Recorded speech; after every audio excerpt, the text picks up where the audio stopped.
«Но как это волнующе!» — сказала хорошенькая миссис Эверсли, широко раскрывая свои прекрасные, но немного пустые глаза. «Всегда говорят, что у женщин есть шестое чувство. Что вы думаете, это правда, сэр Аллингтон?» Знаменитый психиатр сардонически улыбнулся. Он испытывал безграничное презрение к такого типа глупеньким, хорошеньким женщинам. Аллингтон Уэст был высшим авторитетом в области психических заболеваний, и он полностью осознавал свое положение и значимость. Слегка напыщенный мужчина с полной фигурой. Говорят много чепухи. Я знаю это, миссис Эверсли. Что означает этот термин «шестое чувство»? Вы, ученые, всегда такие строгие. И это действительно удивительно, как иногда кажется, что ты действительно знаешь вещи. Просто знаешь их, чувствуешь их. Я имею в виду совершенно сверхъестественно. Это действительно так. Клэр понимает, что я имею в виду, не так ли, Клэр?» Она обратилась к хозяйке, слегка приподняв плечи и надув губки. Клэр Трент ответила не сразу. Это был небольшой званый ужин, на котором присутствовали она и ее муж, Вайолет Эверсли, сэр Аллингтон Уэст и его племянник Дермонт Уэст, который был старым другом Джека Трента. Сам Джек Трент, несколько грузный румяный мужчина с добродушной улыбкой и приятным ленивым смехом, подхватил нить разговора. «Чушь собачья, Вайолет. Ваш друг погиб в железнодорожной катастрофе. Вы сразу вспоминаете, что в прошлый вторник вам приснился черный кот. Чудесно. Вы все время чувствовали, что что-то должно произойти». «О нет, Джек, сейчас ты путаешь предчувствие с интуицией. Послушайте, сэр Аллингтон, вы должны признать, что предчувствия реальны». «В определенной степени возможно», – осторожно признал врач. «Но многое объясняется совпадениями, и, кроме того, существует неизменная традиция извлекать максимум пользы из истории впоследствии. Вы всегда должны принимать это во внимание». «Я не думаю, что существует такая вещь, как предчувствие», – довольно резко сказала Клэр Трент. «Или интуиция, или шестое чувство, или что-нибудь из того, о чем мы так бойко говорим. Мы идем по жизни, как поезд, несущийся сквозь тьму к неизвестному месту назначения». «Вряд ли это удачное сравнение, миссис Трент», – сказал Дермонт Уэст, впервые поднимая голову и принимая участие в обсуждении. В ясных серых глазах был странный блеск, который довольно странно выделялся на сильном загорелом лице. «Видите ли, вы забыли о сигналах». «Каких сигналах?» «Да, зеленый, если все в порядке, и красный для опасности». «Красный для опасности? Как волнующе!» – выдохнула Вайолет Эверсли. Дермон довольно нетерпеливо отвернулся от нее. «Это просто описать способ, конечно. Впереди опасность, красный сигнал, берегитесь». Трент с любопытством уставился на него.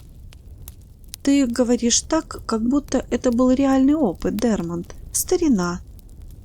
«Так оно и есть, я имею в виду было». «Расскажи нам историю. Я могу привести вам один пример. В Месопотамии однажды вечером, сразу после перемирия, я вошел в свою палатку с сильным чувством. Опасность. Берегись». Не имея ни малейшего представления, с чего все это, я обошел лагерь, суетясь без необходимости, и предпринял все меры предосторожности на случай нападения враждебных арабов.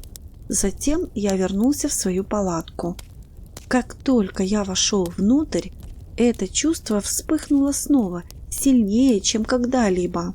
Опасность. В конце концов, я вынес одеяло на улицу, завернулся в него и уснул там. И что дальше? На следующее утро, когда я вошел в палатку, первое, что я увидел, был большой нож, примерно в полярда длиной, воткнутая в мою койку как раз там, где я должен был лежать. Вскоре я узнал, что это сделал один из арабских слуг, потому что его сын был расстрелян как шпион. Что ты можешь сказать на это, дядя Аллингтон? Это пример того, что я называю красным сигналом. Специалист неодобрительно улыбнулся. Очень интересная история, мой дорогой Дермонт. Но не та, которую ты принял бы безоговорочно? Да-да, я не сомневаюсь, что у тебя было предчувствие опасности, как ты и утверждаешь. Но оспариваю происхождение предчувствия. По твоим словам, это пришло извне, под влиянием какого-то внешнего источника на твой менталитет. Но в наши дни мы обнаруживаем, что почти все исходит изнутри, из нашего подсознания. «Старое доброе подсознание!» — воскликнул Джек Трент.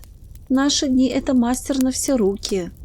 Сэр Аллингтон продолжил, не обращая внимания на то, что его прервали. И я предполагаю, что каким-то взглядом этот араб выдал себя. Твое сознательное «я» это не заметила и не запомнила. Но с твоим подсознательным «я» все было иначе. Подсознание никогда не забывает. Мы также верим, что оно может рассуждать и делать выводы совершенно независимо от высшей или сознательной воли. Итак, твое подсознание поверило, что может быть предпринята попытка тебя убить, и преуспело в навязывании своего страха твоему сознательному осознанию.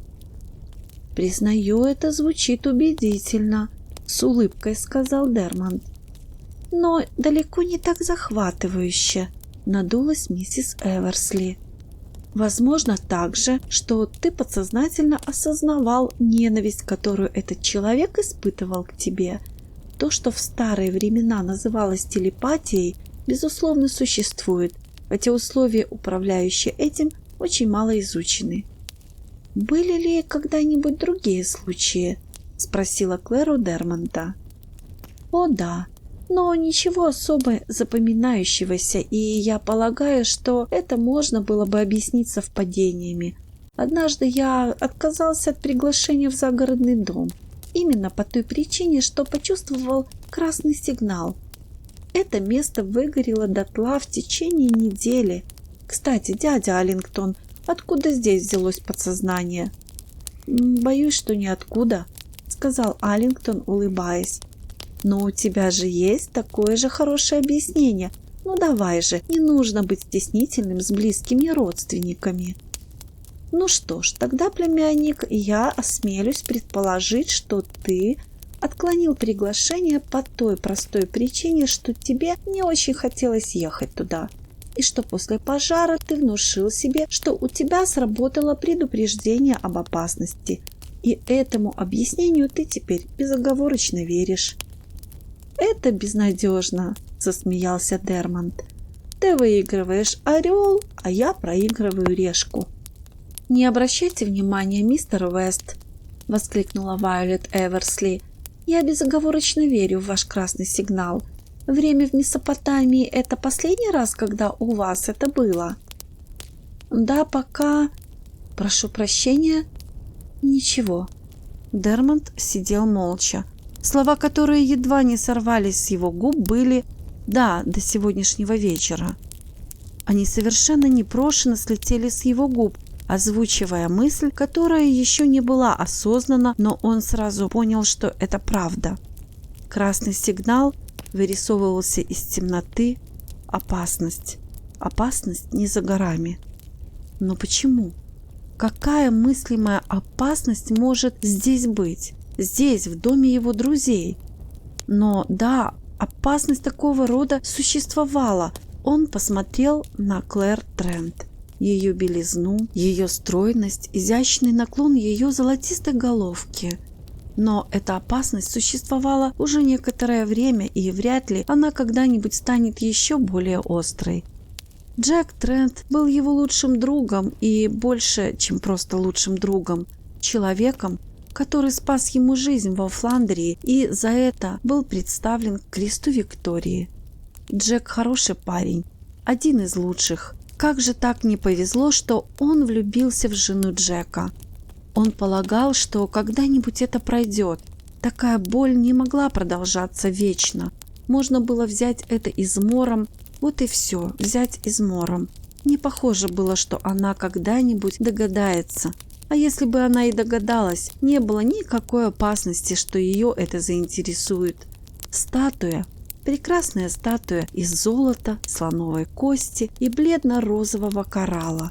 Игрушка для короля, а не настоящая женщина. Клэр. Сама мысль о ее имени, произнесенном беззвучно, причиняла ему боль. Он должен это пережить. Он и раньше переживал о женщинах, но не так. Что-то подсказывало ему не так. Что ж, так оно и было. Никакой опасности здесь нет. Душевная боль – да, но не опасность. Не опасность красного сигнала. Это было для чего-то другого.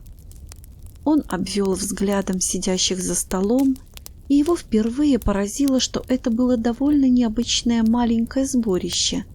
Его дядя, например, редко ужинал вне дома в такой неформальной обстановке.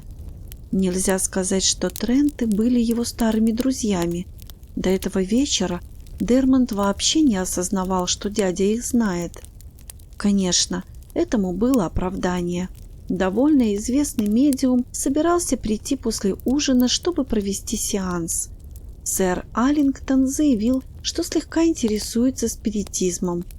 Да, это, конечно, было оправданием. Это слово само по себе привлекло его внимание. Оправдание. Был ли сеанс просто предлогом, чтобы сделать присутствие врача на ужине естественным? Если да, то каков был реальный смысл его пребывания здесь? Множество деталей пронеслось в голове Дермонта, мелочей, незамеченных в то время или, как сказал бы его дядя, незамеченных сознанием. Великий врач не раз странно, очень странно смотрел на Клэр. Казалось, он наблюдал за ней. Она чувствовала себя неловко под его пристальным взглядом, делала небольшие судорожные движения руками. Она нервничала, ужасно нервничала.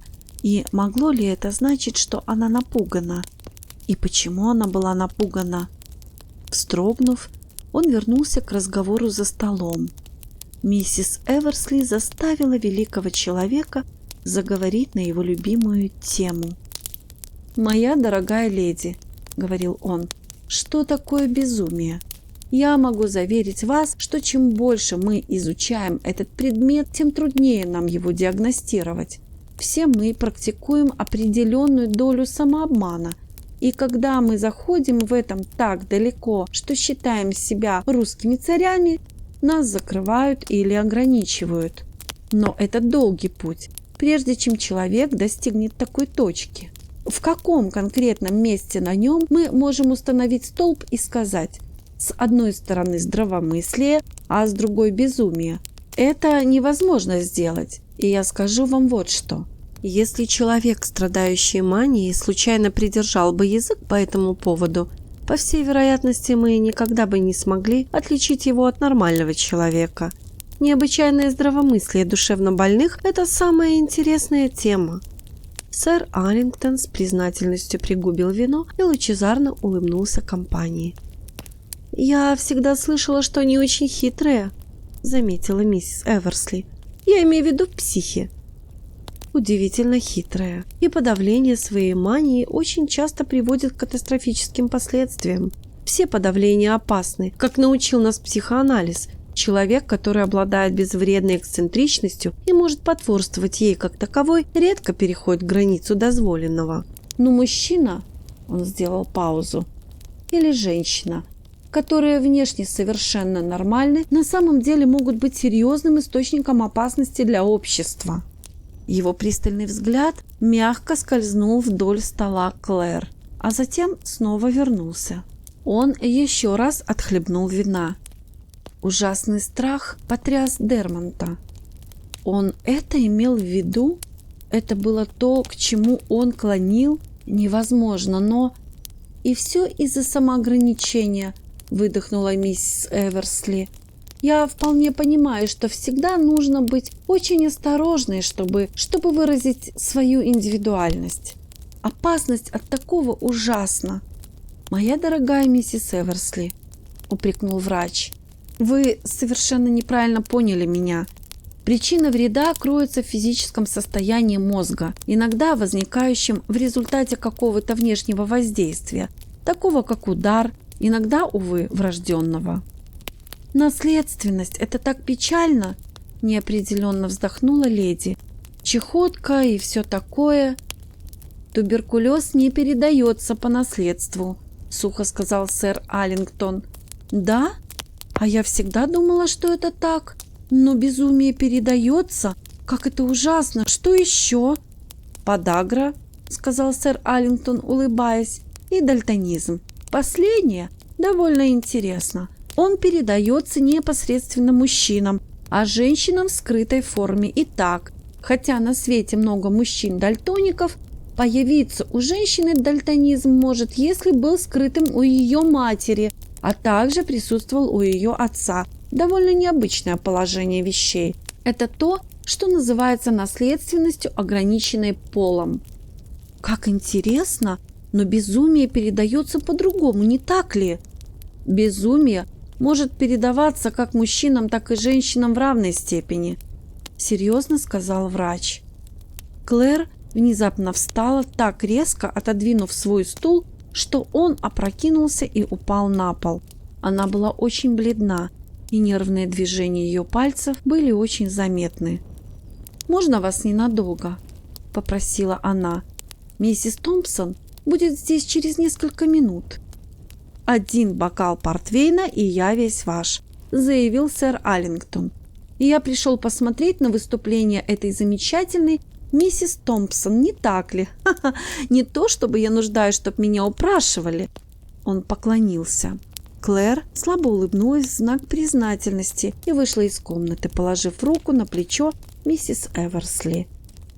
«Боюсь, я разговорился о делах», – заметил врач, возвращаясь на свое место. «Простите меня, мой дорогой друг». «Ничего страшного», – небрежно ответил Трент. Он выглядел напряженным и обеспокоенным. Впервые Дермонт почувствовал себя посторонним в компании своего друга. Между этими двумя был секрет, которым не поделились даже со старым другом. И все же это было фантастично и невероятно. На что он мог опереться? Не было ничего, кроме пары взглядов и женской нервозности. Они задержались за вином, но очень ненадолго, и поднялись в гостиную как раз в тот момент, когда доложили о приходе миссис Томпсон. Медиумом была полная женщина средних лет, ужасно одетая в пурпурный бархат, с громким, довольно заурядным голосом. «Надеюсь, я не опоздала, мисс Трент?» – весело сказала она. «Вы ведь сказали в 9 часов, не так ли?» «Вы весьма пунктуальны, миссис Томпсон», – сказала Клэр своим приятным, слегка хрипловатым голосом. «Это наш маленький кружок». Дальнейших представлений не последовало. Очевидно, так было принято. Медиум обвела их всех проницательным взглядом. «Я надеюсь, мы добьемся хороших результатов», – оживленно заметила она. «Я не могу вам передать, как я ненавижу, когда я ухожу, не доставив, так сказать, удовольствия. Это просто сводит меня с ума. Но я думаю, что Широмако, мой японский куратор, вы знаете, сможет справиться с этим сегодня вечером. Я чувствую себя прекрасно. Я даже отказалась от гренок, хотя и люблю поджаренный сыр». Дермонт слушал, наполовину забавляясь, наполовину испытывая отвращение. Как все это было прозаично. И все же не глупо ли он судил? В конце концов, все было естественно. Силы, о которых заявляли медиумы, были естественными сигналами, пока еще недостаточно понятными. Великий хирург мог бы опасаться несварения желудка накануне деликатной операции. Почему не миссис Томпсон? Стулья были расставлены по кругу, светильники так, чтобы их можно было удобно приглушать или добавлять свет. Дермонт заметил, что не было и речи о тостах или о том, чтобы сэр Аллингтон ознакомился с условиями сеанса. Нет, миссис Томпсон была только прикрытием. Сэр Аллингтон был здесь совсем с другой целью. Мать Клэр, вспомнил Дермонт, умерла за границей. В ней была какая-то тайна, наследственная. С трудом он заставил себя вернуться мыслями к происходящему в данный момент. Все заняли свои места, и свет был погашен, весь, кроме маленькой лампы с красным абажуром на дальнем столике. Некоторое время ничего не было слышно, кроме тихого ровного дыхания медиума. Постепенно это становилось все более и более невыносимым. Затем, с внезапностью, которая заставила Дермонта подпрыгнуть, из дальнего конца комнаты донесся громкий стук. Это повторилось с другой стороны. Затем раздалась идеальная крещендо рэпа. Они затихли, и внезапный высокий раскат издевательского смеха прозвенел по комнате. Затем тишину нарушил голос, совершенно не похожий на голос миссис Томпсон, высокий, с причудливыми интонациями. «Я здесь, джентльмены!» — гласил он. «Да, я здесь. Вы хотите спросить меня о чем-то?» «Кто ты? Широмако?» «Да, я Широмако. Я давно ушел из жизни. Я работаю, я очень счастлив». Далее последовали дальнейшие подробности жизни Широмако. Все это было очень плоско и неинтересно, и Дермонт часто слышал это раньше. Все были счастливы, очень счастливы, были получены сообщения от родственников, описание которых было настолько размыто, что подходило практически к любому. Пожилая дама, мать одного из присутствующих, якобы вещала некоторое время, излагая прописные истины с видом освежающей новизны. «Кто-то еще хочет прийти сейчас», — объявил Широмако. «Получил очень важное сообщение для одного из джентльменов». Последовала пауза, а затем заговорил новый голос, предваряя свое замечание злобным демоническим смешком. «Ха-ха-ха-ха! Лучше не идти домой! Лучше не идти домой! Прими мой совет!» «С кем ты разговариваешь?» — спросил Трент. «К одному из вас троих. На его месте я бы не пошел домой. Опасность, кровь. Не очень много крови, но вполне достаточно. Нет, не возвращайся домой». Голос становился все тише. «Не ходи домой». Эхо стихло окончательно. Дермонт почувствовал, как у него закипает кровь. Он был убежден, что предупреждение предназначалось ему.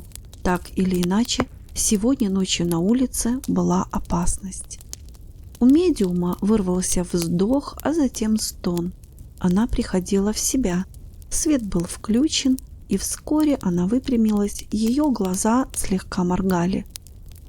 «Все было хорошо, моя дорогая, я надеюсь?» «Действительно, очень хорошо. Спасибо, миссис Томпсон». «Спасибо Широмако, я полагаю». «Да, и другим тоже». Миссис Томпсон зевнула. «Я смертельно устала, совершенно подавлена. Это действительно отнимает силы. Что ж, я рада, что это имело успех. Я немного боялась, что ничего не получится, боялась, что может случиться что-то неприятное. Сегодня вечером в этой комнате царит какое-то странное ощущение». Она по очереди заглянула через каждое свое плечо, а затем неловко пожала ими. «Мне это не нравится», — сказала она. «Были ли среди вас внезапные смерти в последнее время?» «Что вы имеете в виду среди нас?» «Близкие родственники, дорогие друзья, нет?» «Ну, если бы я хотела быть мелодраматичной, я бы сказала, что сегодня в воздухе витала смерть. Ну, вот это всего лишь моя бессмыслица. До свидания, миссис Трент. Я рада, что вы остались довольны». Миссис Томпсон в своем пурпурном бархатном платье вышла. «Я надеюсь, вам было интересно, сэр Аллингтон», — пробормотала Клэр. «В высшей степени интересный вечер, моя дорогая леди. Большое вам спасибо за предоставленную возможность.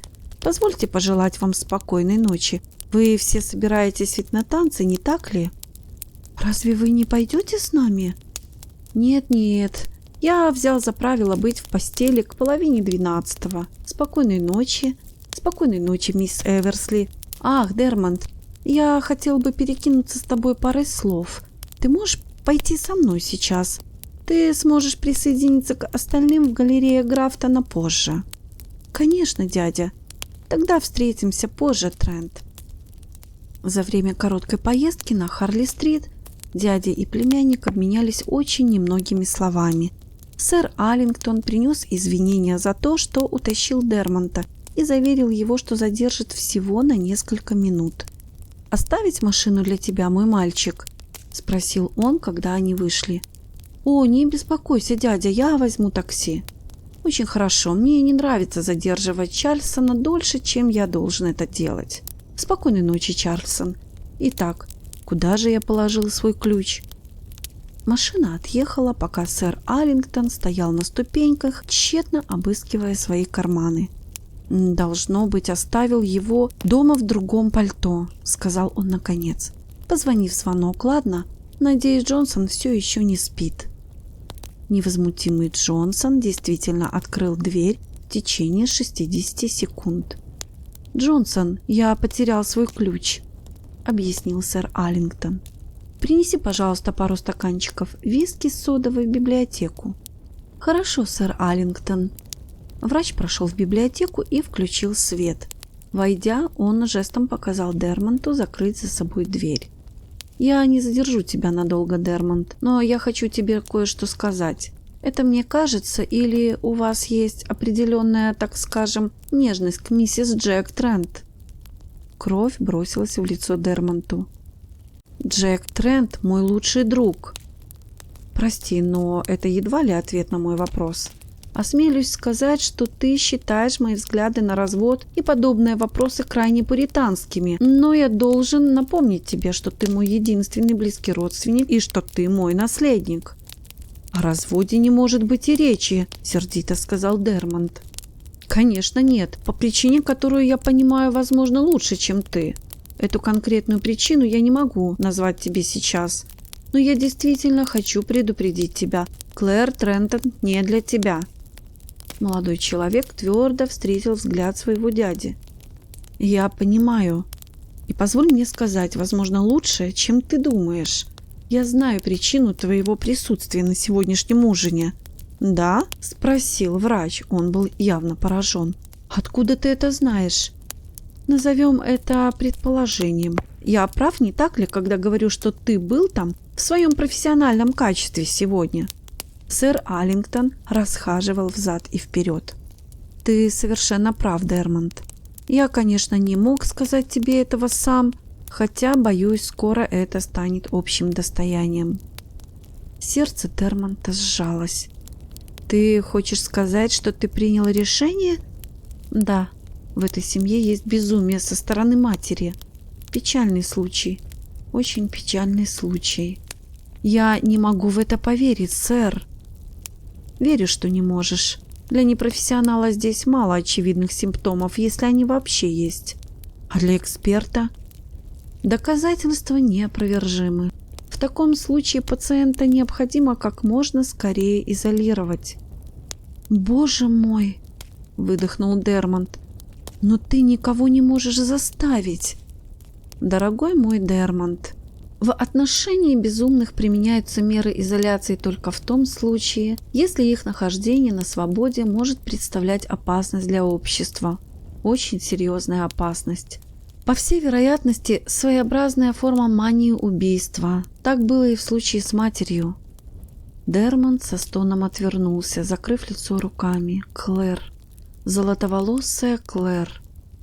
«В сложившихся обстоятельствах, — спокойно продолжил врач, — я счел своим долгом предупредить тебя». «Клэр», — пробормотал Дермонт, — «моя бедная Клэр». «Да, действительно, мы все должны ее пожалеть». Внезапно Дермонт поднял голову. «Я в это не верю». «Что?» «Я говорю, что не верю в это. Врачи совершают ошибки, все это знают. И они всегда увлечены своим фирменным блюдом».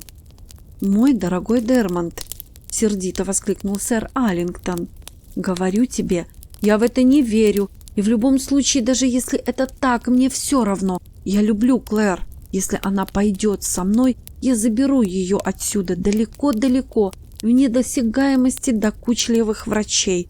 Я буду охранять ее, заботиться о ней, защищать ее своей любовью. Ты не сделаешь ничего подобного. Ты с ума сошел?» Дермонт презрительно рассмеялся. «Ты, смею предположить, сказал бы именно так. Пойми меня, Дермонт». Лицо сэра Аллингтона покраснело от сдерживаемых эмоций. «Если ты сделаешь эту постыдную вещь, это конец. Я лишу тебя пособия, которое я сейчас выплачиваю тебе, и составлю новое завещание, и завещаю все, что у меня есть, различным больницам. Делайте со своими проклятыми деньгами, что вам заблагорассудится», – тихо сказал Дермонт. «У меня будет женщина, которую я люблю. Женщина, которая... Скажи хоть слово против нее, и клянусь Богом, я убью тебя», – закричал Дермонт. Легкий звон бокалов заставил обоих резко обернуться. В пылу спора они не услышали, как вошел Джонсон с подносом, уставленным стаканами. Его лицо было невозмутимым, как у хорошего слуги, но Дермонту стало интересно, много ли он подслушал. «Хватит, Джонсон», – коротко сказал сэр Аллингтон, – «ты можешь идти спать». «Благодарю вас, сэр. Спокойной ночи, сэр».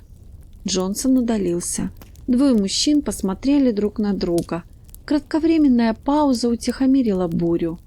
«Дядя», – сказал Дермонт, – «мне не следовало так с тобой разговаривать.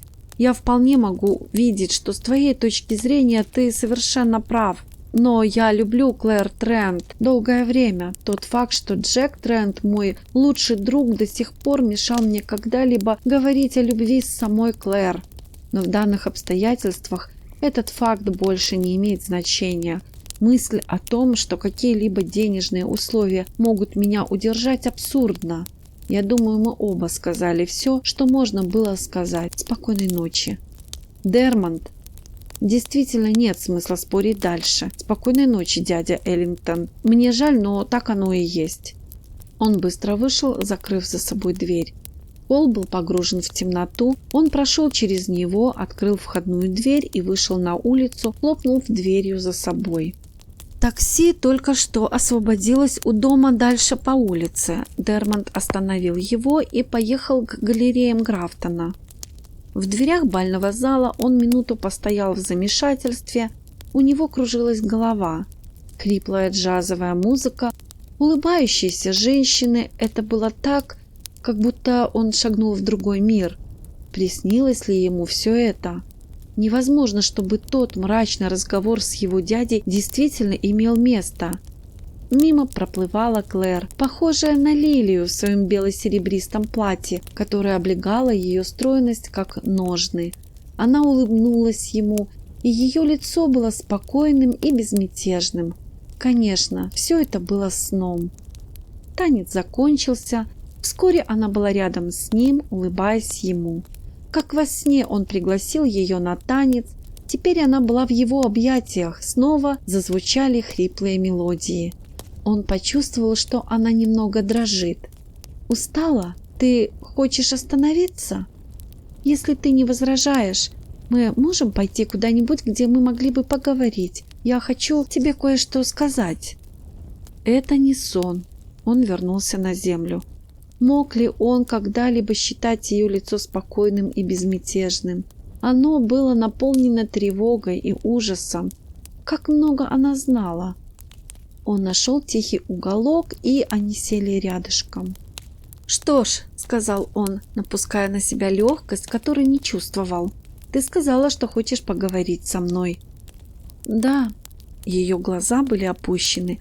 Она нервно теребила кисточку своего платья. «Это довольно сложно. Скажи мне, Клэр». «Дело просто в этом. Я хочу, чтобы ты уехал на время». Он был поражен. Чего бы он ни ожидал, но не этого. «Ты хочешь, чтобы я уехал? Почему?»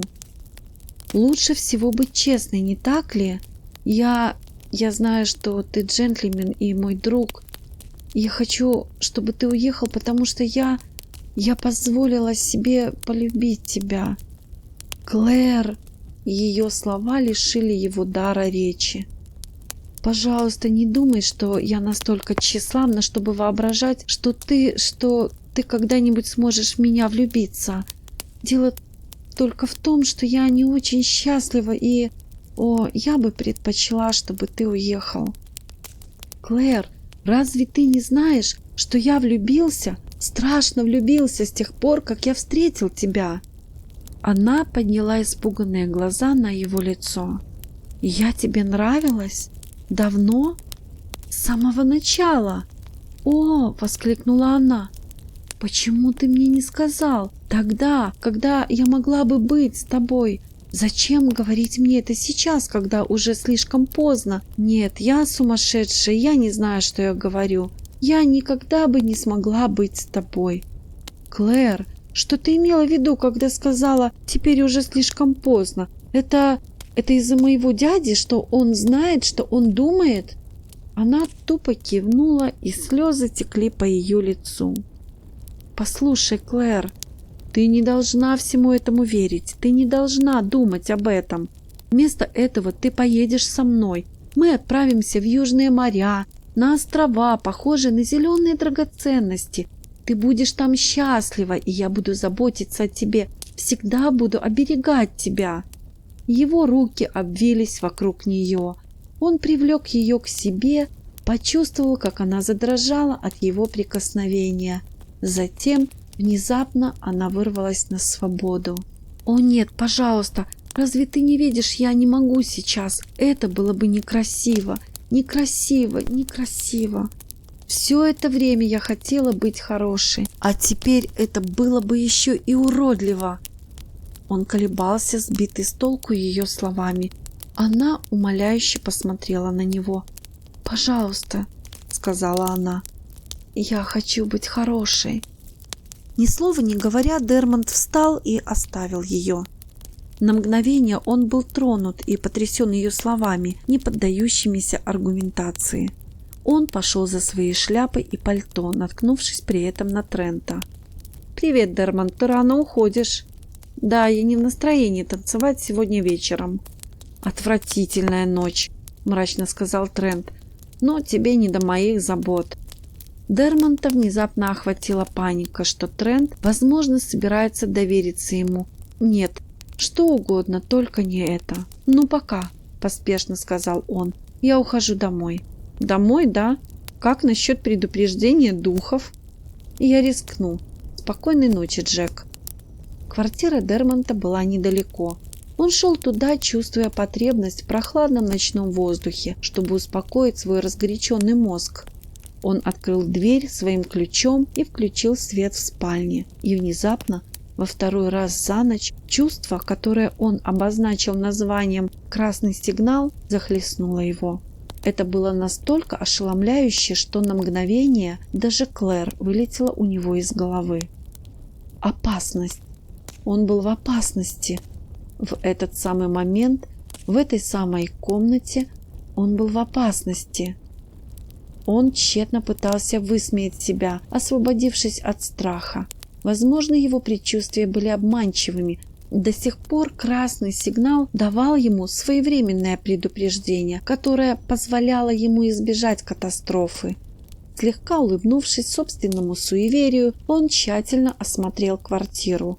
Возможно, какой-то злоумышленник проник внутрь и затаился там. Но его поиски ничего не дали. Его слуга Милсон был в отъезде, и квартира была абсолютно пуста.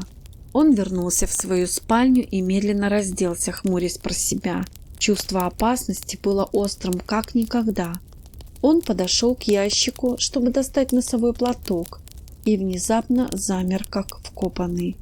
В середине ящика был незнакомый комок, что-то твердое. Его быстрые нервные пальцы разбросали носовые платки и достали предмет, скрытый под ними. Это был револьвер.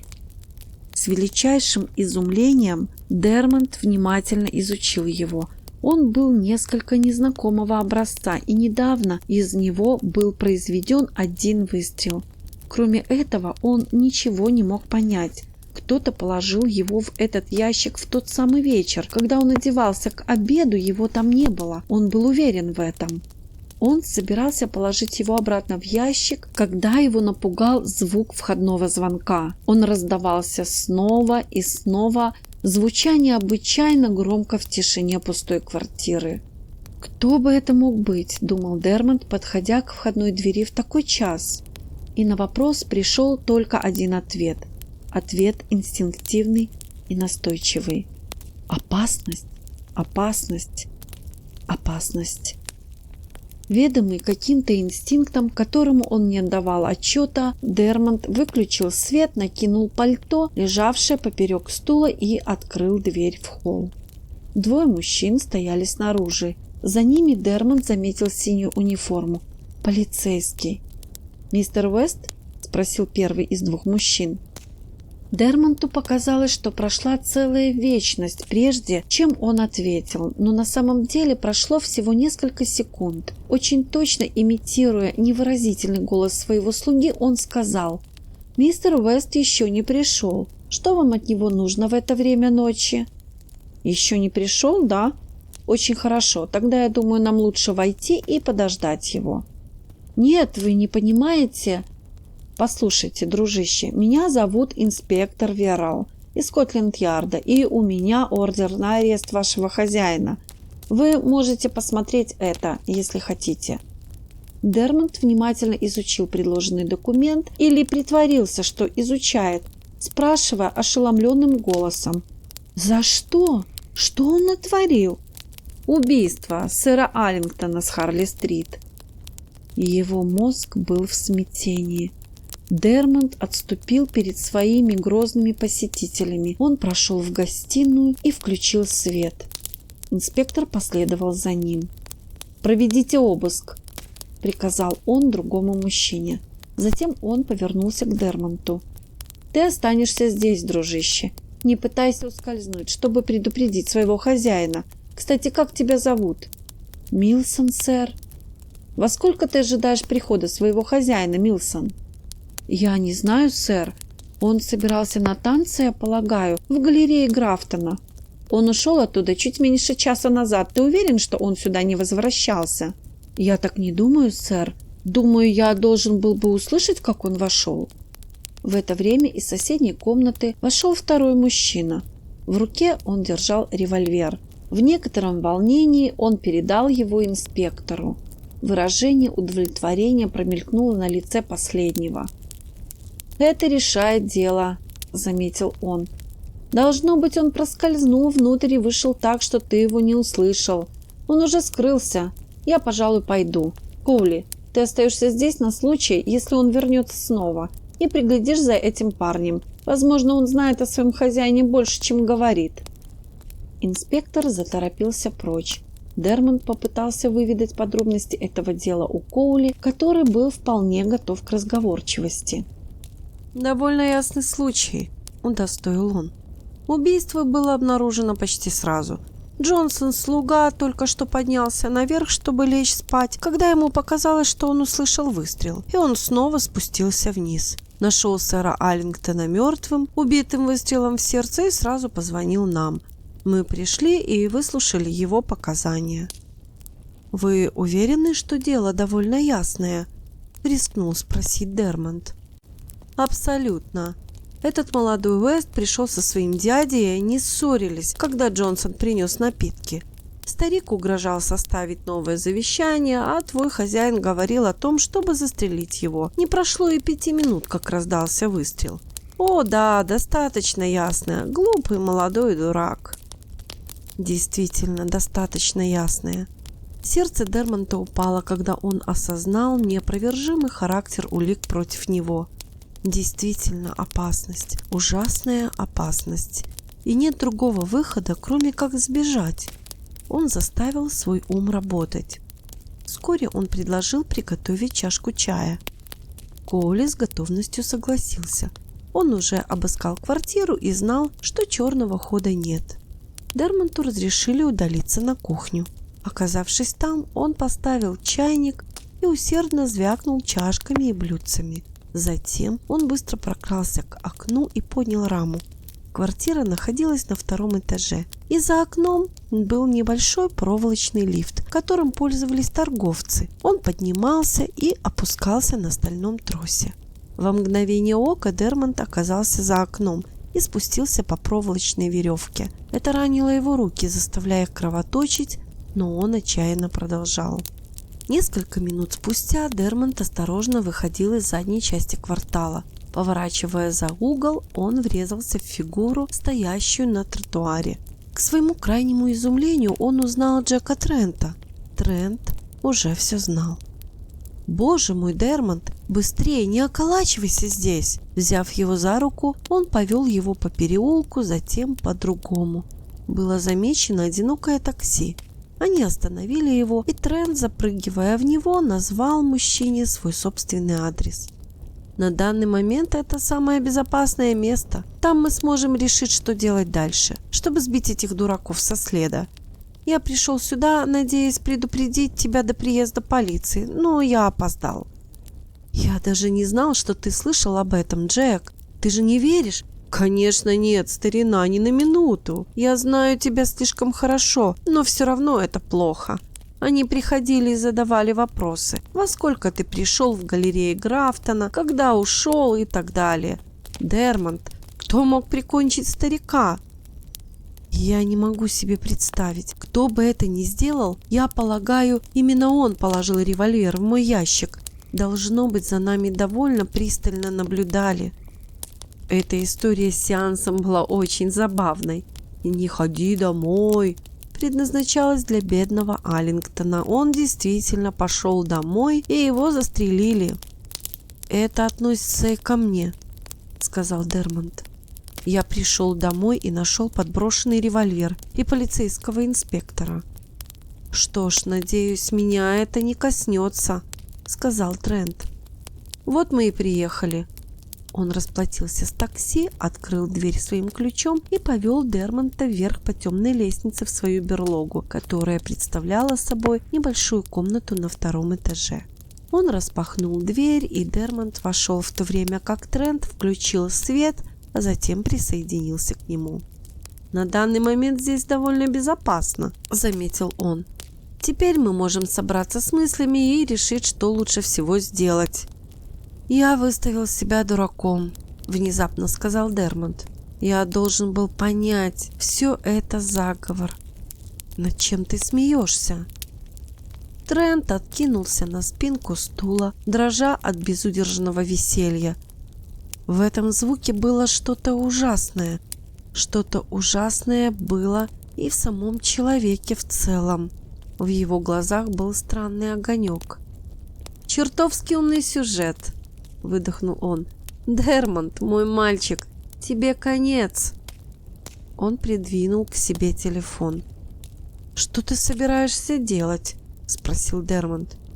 «Позвонить в Скотленд-Ярд. Скажу им, что их птичка здесь, в безопасности, под замком.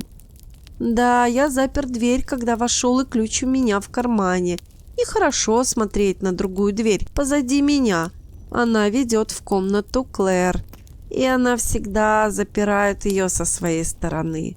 Она боится меня, ты знаешь? Боялась меня долгое время. Она всегда знает, когда я думаю об этом ноже. Длинном, остром ноже.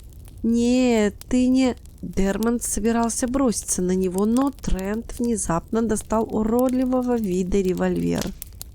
«Это второй из них», — усмехнулся он. «Я положил первый из них в твой ящик, после того, как застрелил из него старого Уэста. На что ты смотришь поверх моей головы? Это дверь? Это бесполезно, даже если Клэр откроет ее. Она может открыть ее тебе. И я пристрелю тебя до того, как ты туда доберешься. Не в сердце, не для того, чтобы убить. Просто ранить, чтобы ты не смог убежать. Знаешь, я отличный стрелок. Однажды я спас тебе жизнь. Какой же я дурак. Нет, я хочу, чтобы тебя повесили. Да, повесили. Мне нужен нож не для тебя. Это для Клэр, прелестной Клэр. Такая белая и нежная. Старый Уэст знал. Для этого он и был здесь сегодня вечером, чтобы увидеть, сошел ли я с ума или нет.